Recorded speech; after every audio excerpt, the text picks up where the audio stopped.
Avant notre mariage, j'ai surpris une conversation. Ses amis lui ont demandé ce qu'il ferait si je découvrais que sa maîtresse était enceinte. Il a répondu avec un sourire arrogant, « Elle ne le saura jamais ». Le jour de notre mariage, je suis parti, et ce sourire a disparu à jamais. Je suis Émilie, et il ne me reste que quelques jours avant mon mariage. Ce soir, c'était l'enterrement de vie de garçon de Jacques avec ses amis.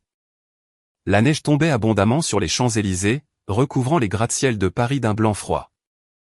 Je me tenais près de la fenêtre, tenant un lourd manteau de laine qui portait encore son parfum. J'ai appelé Georges, le chauffeur de Jacques. « Georges, il fait glacial dehors. Peux-tu apporter ce manteau à Jacques au bar pour moi ?» À l'autre bout, la voix de Georges a hésité. « Mademoiselle Dubois, il est encore tôt. Pourquoi ne l'apportez-vous pas vous-même ? Croyez-moi, il sera ravi de vous voir arriver. » J'ai gelé un instant. Georges travaillait pour Jacques depuis des années. Loyal, discret, presque comme un membre de la famille. Sa suggestion semblait inoffensive, même gentille. « Si Jacques vous voit apporter le manteau vous-même, il sera touché », a-t-il ajouté. J'ai hésité, puis j'ai accepté. J'ai roulé avec Georges, regardant les lumières de la ville s'estomper à travers la vitre givrée. Jacques sortait rarement boire, et je connaissais la plupart de ses amis, certains datant de ses débuts en start-up, d'autres de la Sorbonne. Je ne prévoyais que de déposer le manteau, dire bonjour et partir. Mais alors que je m'approchais de la salle privée, ma main a juste touché la poignée de porte quand les voix à l'intérieur m'ont figé sur place. Mes doigts tremblaient en l'air.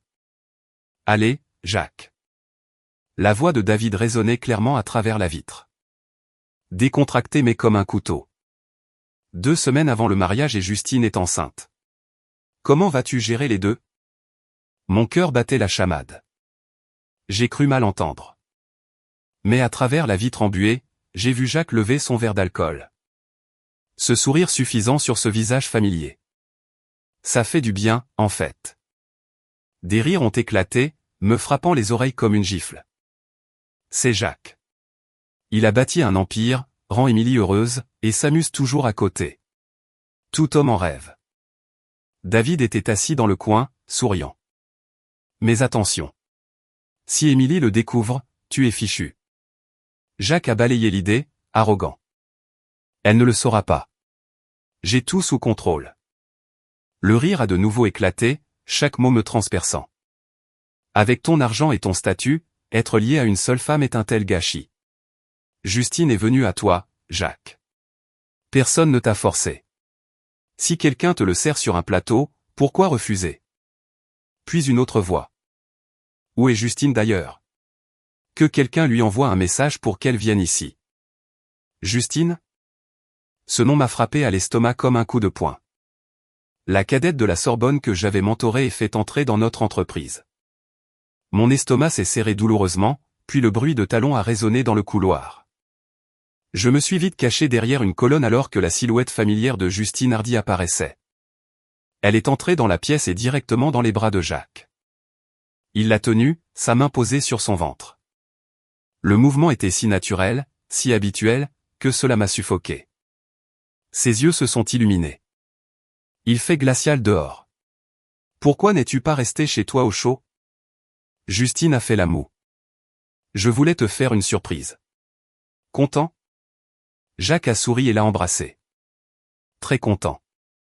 Toute la pièce regardait comme si ce n'était rien d'inhabituel. Jacques lui a même rappelé, ne fume pas, Justine est enceinte. Des acclamations ont retenti. Jacques, cette fille t'a vraiment accroché. Tu la traites comme un trésor. Je pouvais à peine respirer. Ces mots. Je les avais déjà entendus. Chaque fois que j'apparaissais à des événements avec Jacques, son ami disait la même chose. Émilie a tellement de chance. Jacques la traite comme une reine. Et puis Jacques me tirait près de lui, disant avec ce sourire chaleureux, c'est moi qui ai de la chance d'avoir Émilie. J'avais autrefois été fière, autrefois heureuse de dire à tout le monde que nous étions ensemble depuis l'université, plus de 10 ans, certaine que nous vieillirions ensemble. Maintenant, je réalisais que tout cela n'avait été qu'une performance, admirée en face, moquée derrière mon dos. La honte a envahi ma poitrine, j'ai enfoncé mes ongles dans ma paume pour garder le contrôle. Jacques est merveilleux, a roucoulé Justine, mais ces mots suivants m'ont transpercé. Dommage que je t'ai rencontré trop tard. Si je t'avais rencontré quelques années plus tôt, peut-être serais-je la mariée dans 2 semaines, n'est-ce pas, Jacques? La pièce est devenue silencieuse. Jacques a ri, sa voix froide et moqueuse. Tu as déjà entendu celle-là? Pour épouser un PDG, il faut le rencontrer quand il n'est encore qu'un simple codeur. Émilie est avec moi depuis que je n'avais rien. Que as-tu à comparer? Il s'est penché vers Justine, sa voix basse. Concentre-toi juste sur le bébé. Ne rêve pas trop. Et n'ose pas dire un mot à Émilie. Le visage de Justine est devenu pâle. L'air s'est épaissi. Quelqu'un s'est empressé de briser la tension, forçant un rire. Doucement, Jacques. Justine comprend. Émilie ne le saura jamais. Mais Justine a balbutié, tremblante. Je suis désolé, Jacques. Mais Émilie, même si elle le découvre, elle ne te quitterait jamais. Mes yeux brûlaient, ma main tremblait sur la poignée de porte. Jacques a froncé les sourcils, son ton sévère mais empreint de douceur. Que cela n'arrive plus. Il a fait une pause, puis a prononcé chaque mot clairement. Personne ne le dit à Émilie. Juste cette phrase. Elle m'a complètement brisé. Des souvenirs sont revenus en cascade. Des années auparavant, pendant les jours difficiles de la start-up, je m'étais effondré et avais fini à l'hôpital. Jacques m'avait préparé un repas et j'avais plaisanté à moitié, « Jacques, si jamais tu me trompes, je prendrai tout et disparaîtrai. » Ses yeux étaient alors pleins d'amour, sa voix ferme. « Je te jure, Émilie, je ne te trahirai jamais. Si je le fais, je perdrai tout.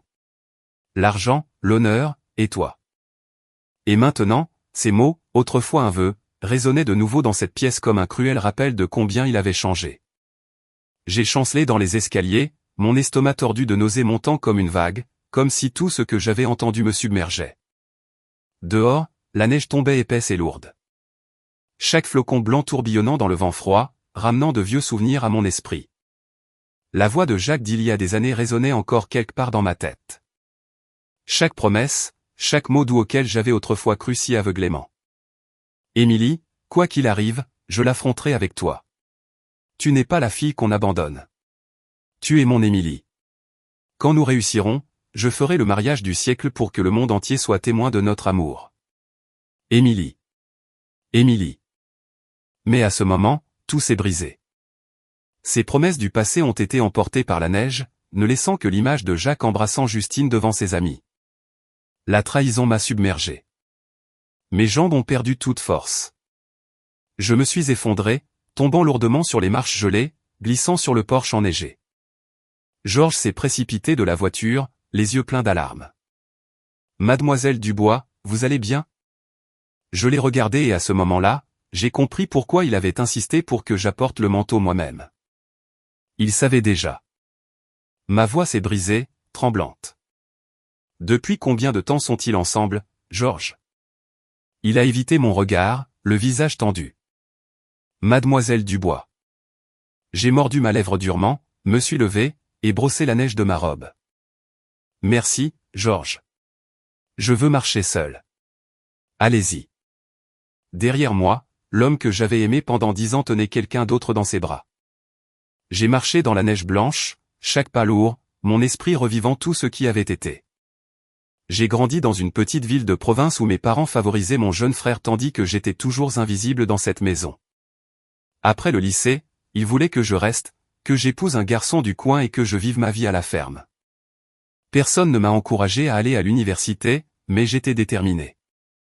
Une nuit, mes parents m'ont enfermé dans ma chambre, verrouillant la porte pour m'empêcher de partir. Je suis sorti par la fenêtre avec un sac à dos et quelques économies, mon cœur battant dans ma poitrine. Jacques, mon petit ami de l'époque, m'attendait à la grille, et il m'a aidé à m'enfuir à Paris. Plus tard, j'ai été accepté à l'école normale supérieure, mais j'y ai renoncé. J'ai choisi Jacques. J'ai choisi le rêve de start-up qu'il peignait à Paris. Mon professeur m'a regardé avec déception, ses mots vifs et froids. Si vous renoncez à l'ENS pour un homme, ne le regrettez pas plus tard.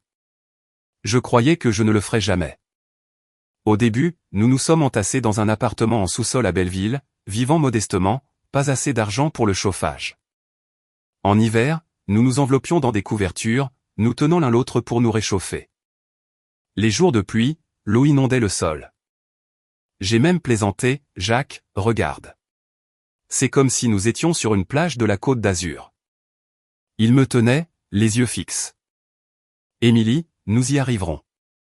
Je t'emmènerai un jour sur la Côte d'Azur pour regarder le coucher de soleil à Saint-Tropez. Et je l'ai cru. J'ai tellement cru que je lui ai donné ma jeunesse et mon avenir. J'ai assumé tous les rôles dans l'entreprise, de comptable, secrétaire à coursier. Nous sommes allés à d'innombrables événements de réseautage à la Défense, avons bu du café bon marché pour économiser, construisant l'entreprise à partir de rien. Puis le boom d'Internet est arrivé et l'entreprise a grandi. Nous avons embauché du personnel, agrandi les bureaux. Je suis retourné voir mon ancien professeur, espérant prouver que j'avais fait le bon choix, mais il a refusé de me rencontrer. Je suis retourné à l'entreprise et j'ai trouvé Jacques avec sa nouvelle assistante, une jolie fille dont les yeux ne le quittaient jamais. L'instinct m'a dit que quelque chose n'allait pas. Je l'ai remplacée par Justine Hardy, la cadette que j'avais autrefois mentorée via le programme de bourse. J'avais aidé à ses frais de scolarité, lui avais trouvé un emploi, lui avais donné une chance, et pourtant les deux personnes en qui j'avais le plus confiance m'ont trahi ensemble. Je haïssais Jacques d'avoir bafoué ses promesses. Je haïssais Justine d'avoir trahi ma confiance. Je les haïssais de m'avoir fait passer pour une idiote. Je voulais faire irruption dans cette pièce, crier, tout casser. Mais ma main sur la poignée de porte, la raison m'a retenu. Les confronter maintenant ne ferait que les rendre méfiants. J'avais besoin d'un plan. Un plan pour leur faire comprendre que l'amour, le sacrifice, et moi, Émilie Dubois, ne serait jamais quelque chose à bafouer. Cette nuit-là, Jacques est rentré tard, portant une petite boîte cadeau à la main. Il a souri, sa voix semblant fatiguée, mais empreinte d'une touche de culpabilité forcée. Désolé, Émilie. David et les gars m'ont juste retenu. J'ai souri aussi, un sourire étrange, essayant de cacher le dégoût qui tourbillonnait en moi. Étaient-ce vraiment les gars qui le retenaient, ou était-ce Justine? Jacques a brandi la boîte, ses yeux étincelants comme s'il avait fait quelque chose de spécial. Devine ce que je t'ai acheté? J'y ai jeté un coup d'œil et j'ai répondu platement. Des cupcakes. Il s'est figé, un peu surpris. Comment as-tu deviné ça? Quand nous étions pauvres, j'étais accro aux sucreries. Jacques avait l'habitude d'acheter des cupcakes bon marché pour me réconforter après de longues journées épuisantes. Quand la vie est devenue meilleure, il a gardé cette habitude, et je faisais toujours semblant d'être surprise, de faire semblant d'être heureuse. Mais maintenant, je ne voulais plus jouer. J'ai pris la boîte et, sans réfléchir, je l'ai retournée. Un reçu en dépassait. J'ai aperçu rapidement 2 cupcakes, mais à l'intérieur, il n'y en avait qu'un. J'ai levé les yeux et j'ai demandé sans détour, tu en as acheté 2, mais tu n'en as ramené qu'un. Jacques n'a même pas fait de pause. Il a répondu instantanément. Oh, David était avec moi. Il voulait en acheter un pour sa femme, alors j'ai juste payé les 2. J'ai insisté, mon ton plus aigu. Sa femme était à la fête aussi? Il a secoué la tête calmement. Non, elle n'était pas là. J'ai ouvert la boîte. Le cupcake avait l'air assez soigné, mais une grosse bouchée manquait sur le bord, et sur le glaçage, il y avait une tache de rouge à lèvres orange. J'ai serré le couvercle fermement et j'ai regardé Jacques droit dans les yeux. Alors pourquoi celui-ci a l'air d'avoir déjà été mordu? Jacques s'est figé. Ses mains, à mi-chemin de retirer son manteau, se sont arrêtées en l'air. Il a cligné des yeux, puis a parlé, sa voix hésitante. La pâtisserie a dû me donner le mauvais. Je t'en apporterai un nouveau demain. J'ai secoué la tête, un sourire froid aux lèvres. Pas besoin. Je réduis le sucre ces derniers temps. J'ai montré la marque de rouge à lèvres et j'ai ajouté une phrase comme un couteau. Cette teinte me semble familière. J'ai juste acheté un tube la semaine dernière. Jacques a exhalé de soulagement, s'accrochant à l'excuse. Il a laissé échapper un léger rire. Vraiment? Je ne t'ai jamais vu le porter. J'ai levé le visage, le fixant du regard, ma voix baissant. Je l'ai donné à Justine.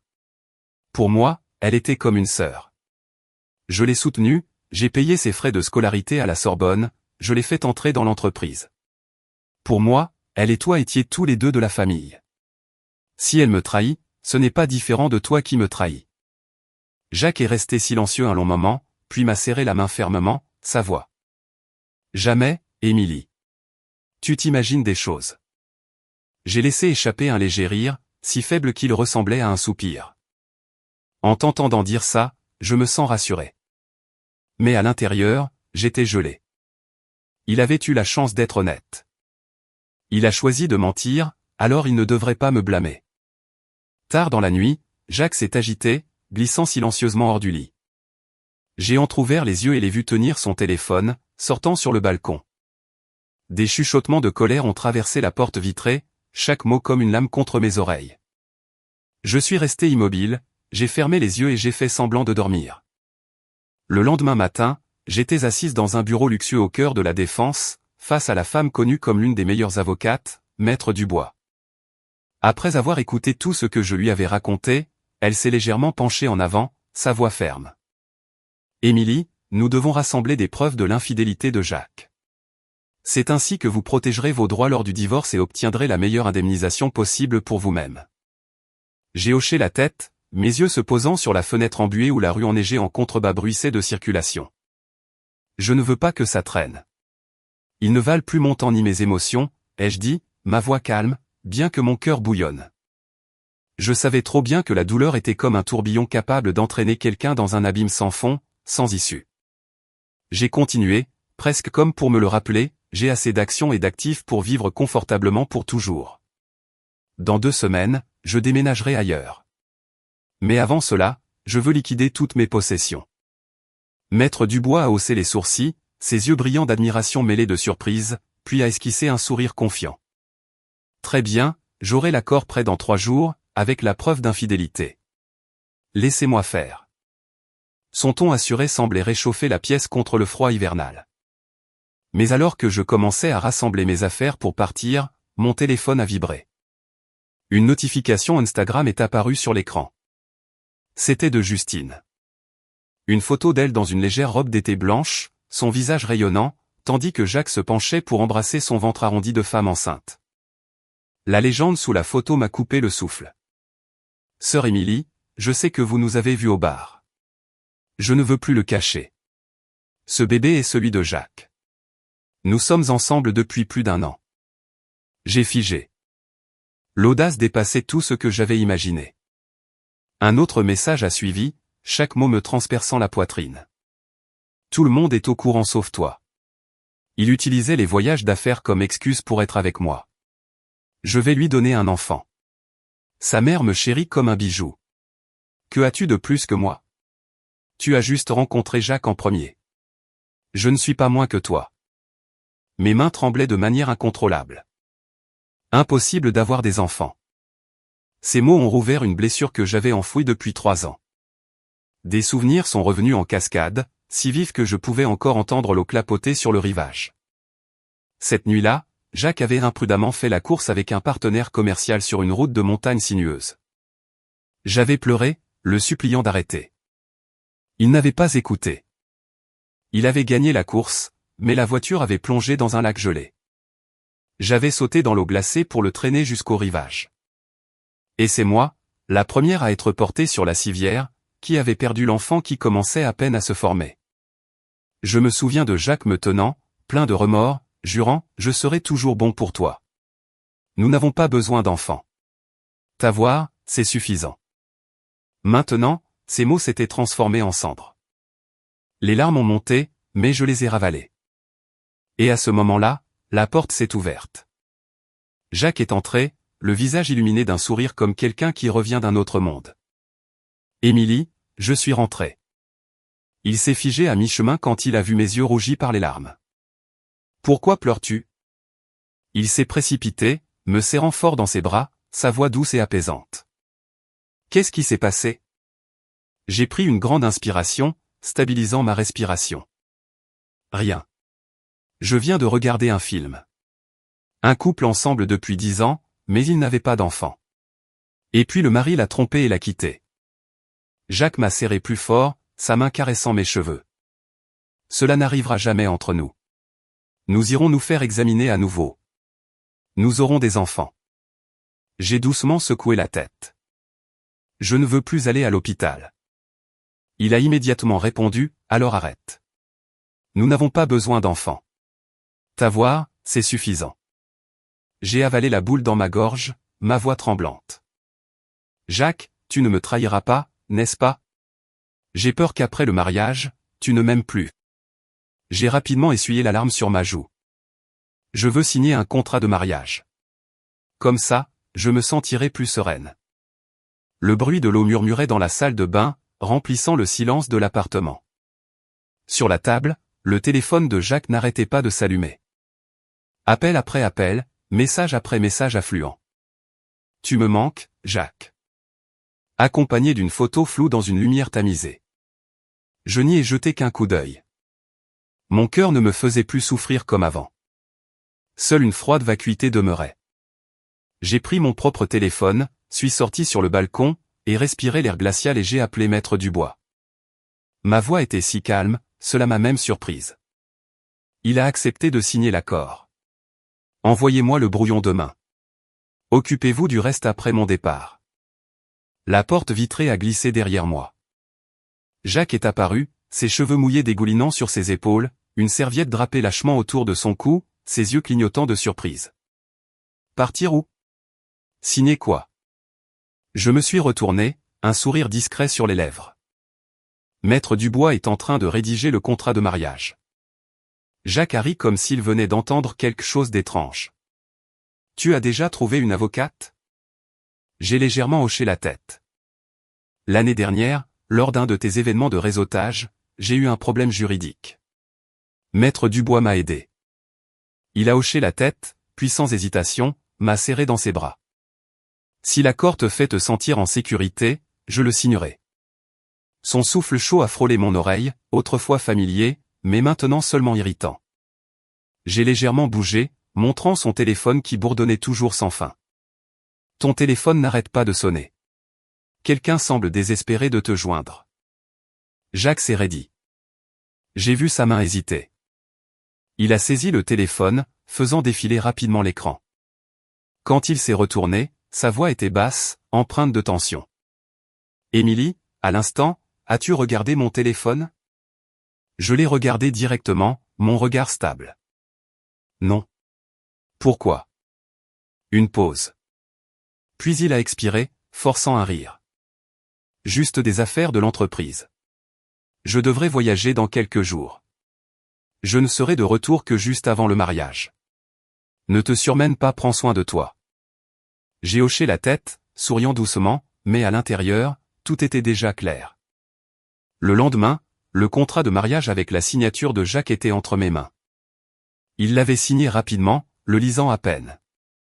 Il semblait bien trop généreux pour lui, alors il ne se doutait de rien. J'ai gardé l'argent, l'immobilier, les investissements.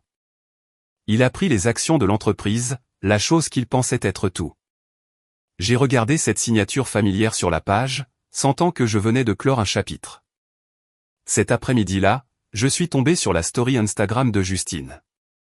Une photo, un océan d'un bleu profond.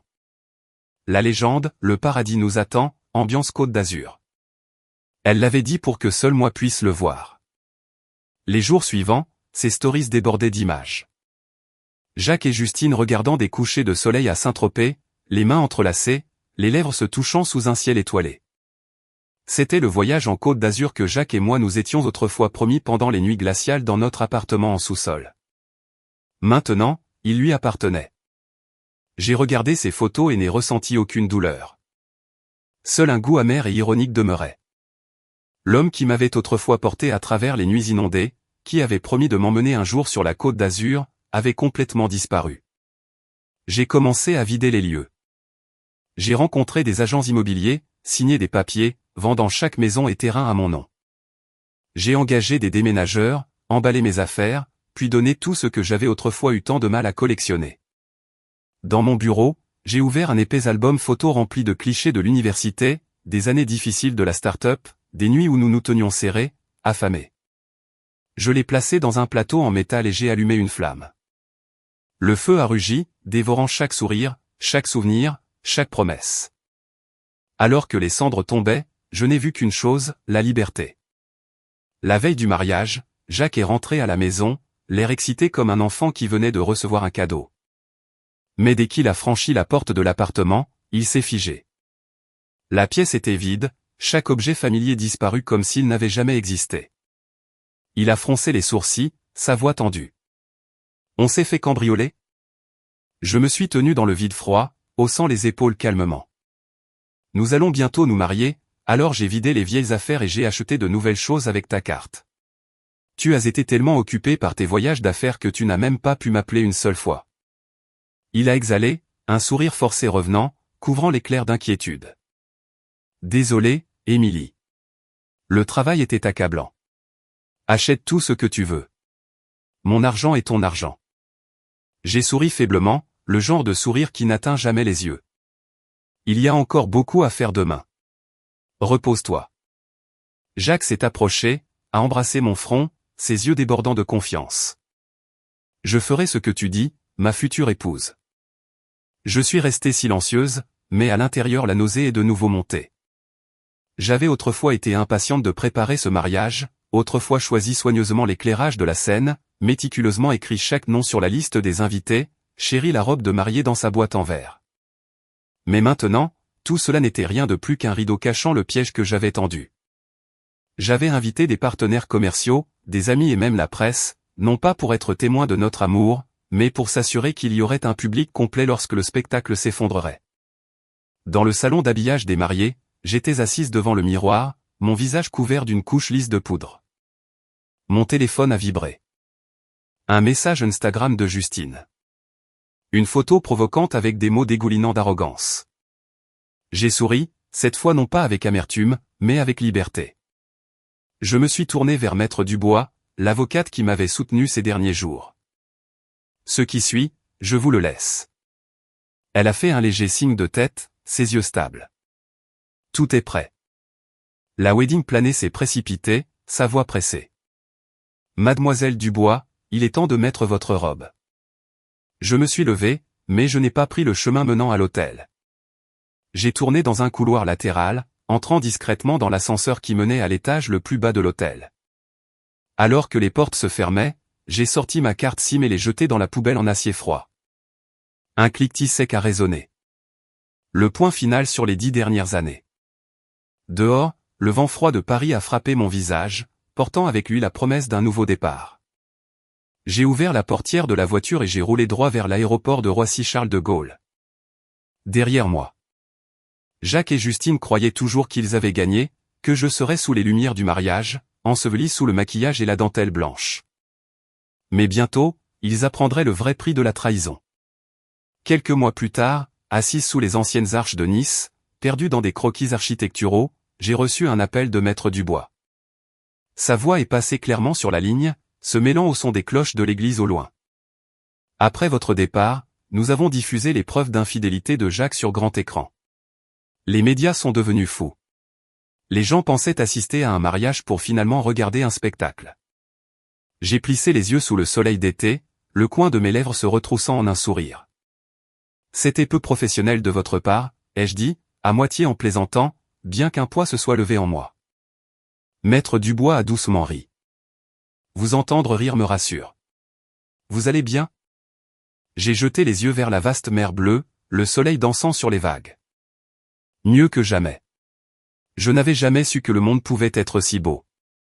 Mais Maître Dubois a hésité, puis a baissé la voix. Il y a autre chose. Après le mariage, Jacques s'est précipité à l'aéroport et a été heurté par une voiture, ses jambes brisées. Ce chauffeur, c'était votre homme? J'ai souri, les yeux à moitié fermés. Ce serait illégal, Maître Dubois. De vieux souvenirs sont revenus. Dans cet appartement en sous-sol des années auparavant, lorsque nous luttions contre l'hiver rigoureux, Jacques m'avait tenu la main, sa voix tremblante.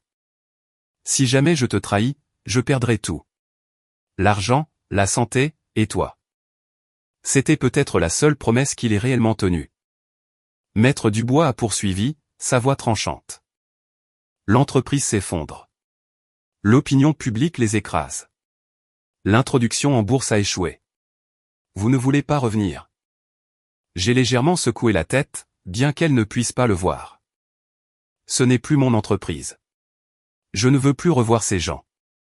La ligne est restée silencieuse un instant avant qu'elle ne reprenne. Il y a autre chose. Votre mère, elle m'a appelé quand elle n'a pas pu vous joindre. Liliane, elle est gravement malade. Elle veut vous voir. Le sourire sur mes lèvres a disparu. Je suis retourné à Paris, la ville ensevelie sous une neige blanche aussi froide que la première fois que j'y étais arrivé. L'hôpital sentait le désinfectant. Liliane était allongée dans son lit, son visage vieilli ne montrant aucun signe de réelle maladie. Une infirmière était assise à côté d'elle, pelant tranquillement une pomme, le léger parfum de fruits flottant dans l'air. Quand elle m'a vu, ses yeux se sont illuminés, sa voix tremblant de joie.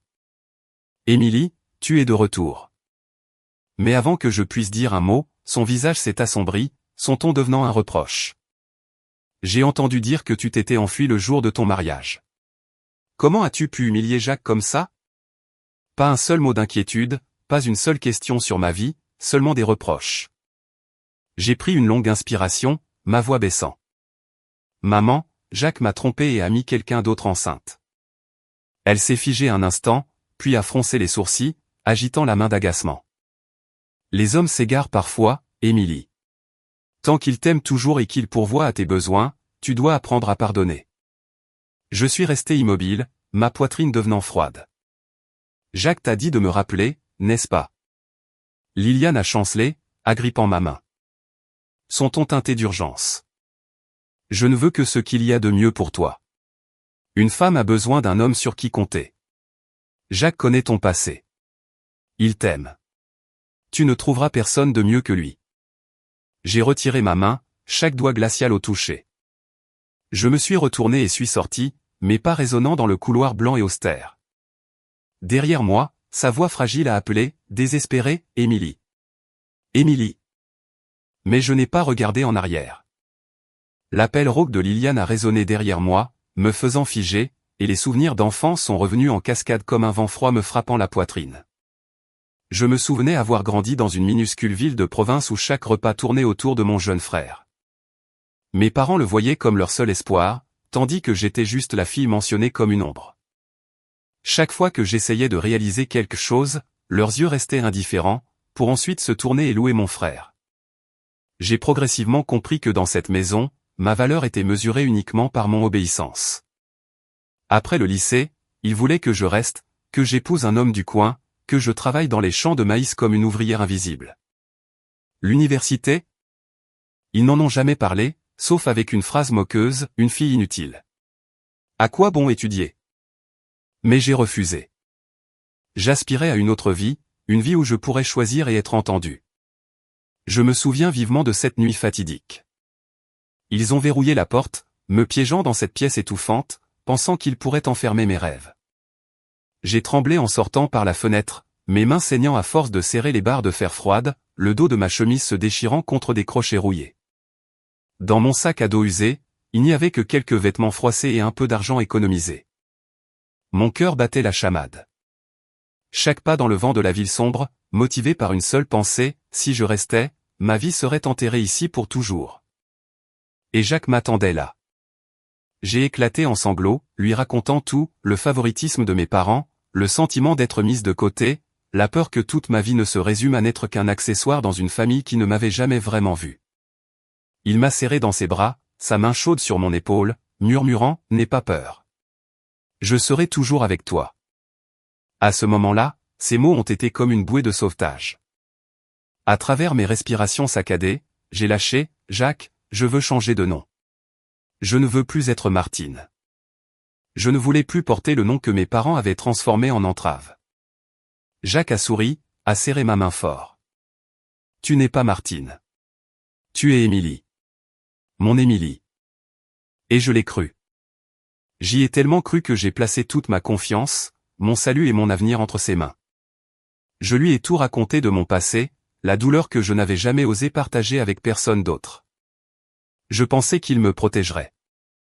Mais maintenant, avec le recul, je réalisais que Jacques avait transformé mon souvenir le plus douloureux en une blague bon marché dans la bouche de Justine et de ses amis. Des pas lourds m'ont ramené au présent. Je me suis dépêché dans le couloir de l'hôpital, les lumières fluorescentes blanches et froides se reflétant sur le carrelage, mais Jacques m'avait rattrapé à la cage d'escalier. Il s'appuyait sur des béquilles, chaque pas incertain. « Émilie » a-t-il appelé, sa voix résonnant avant de trébucher. Le fracas métallique sur le sol a stridé.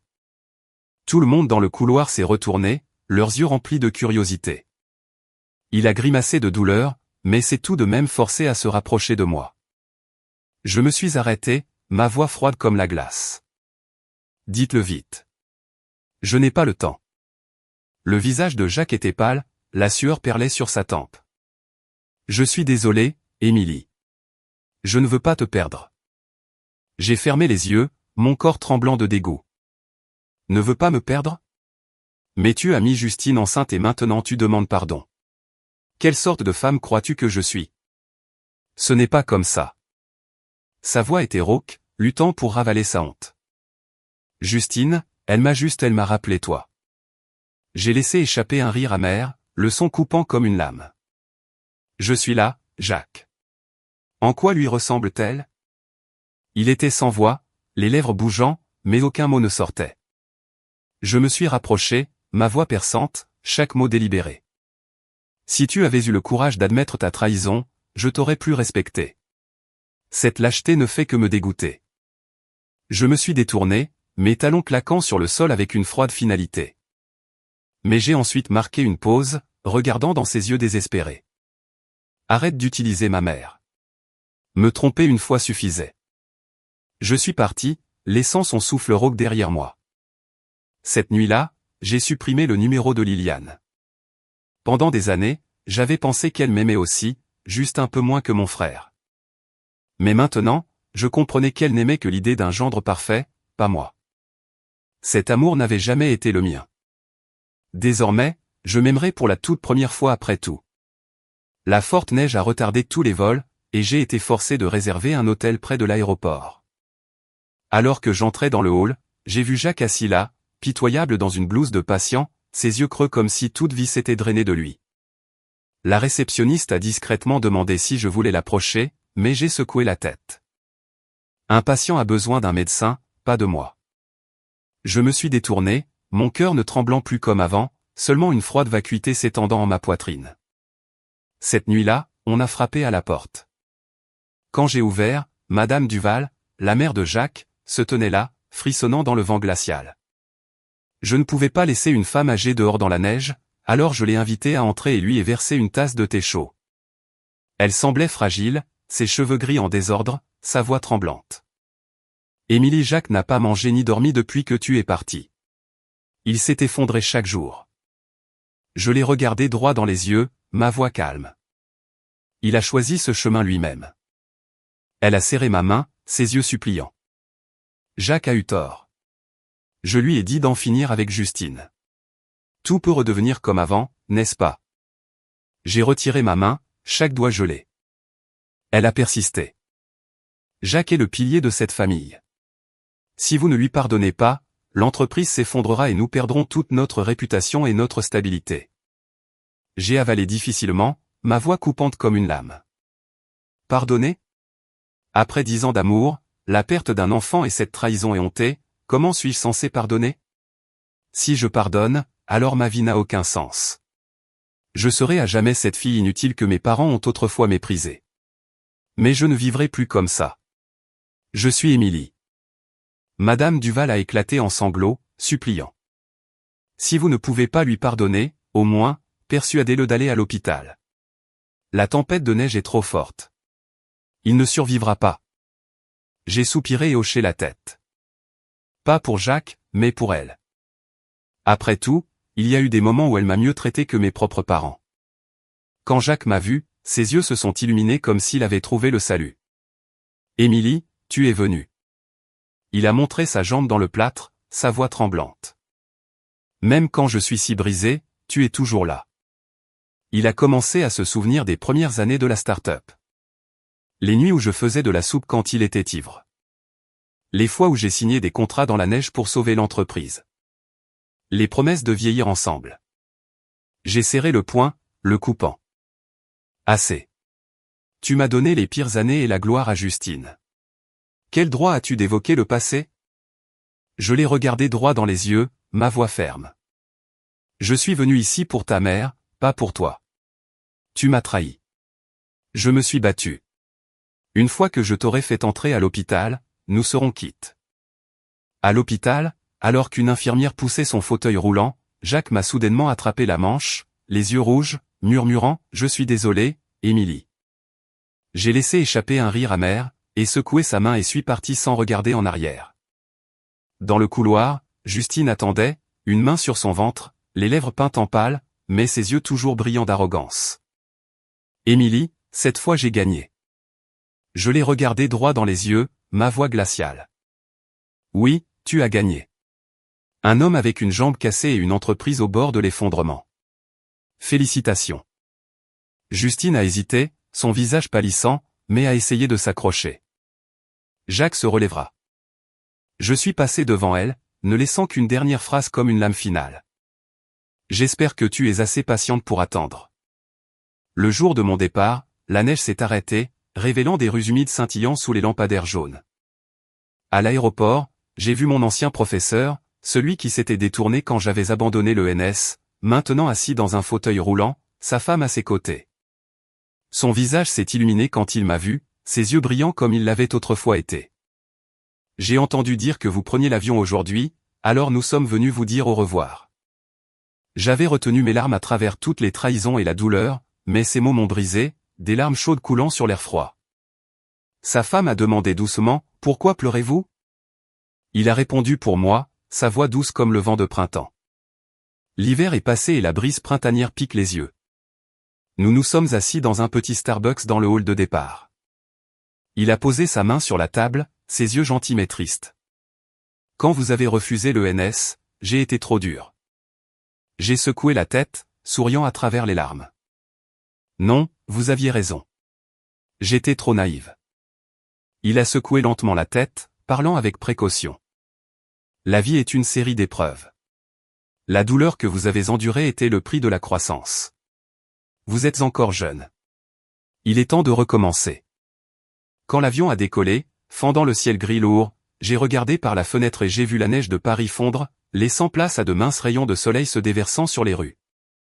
J'ai un jour pensé que l'hiver gèlerait mon cœur pour toujours.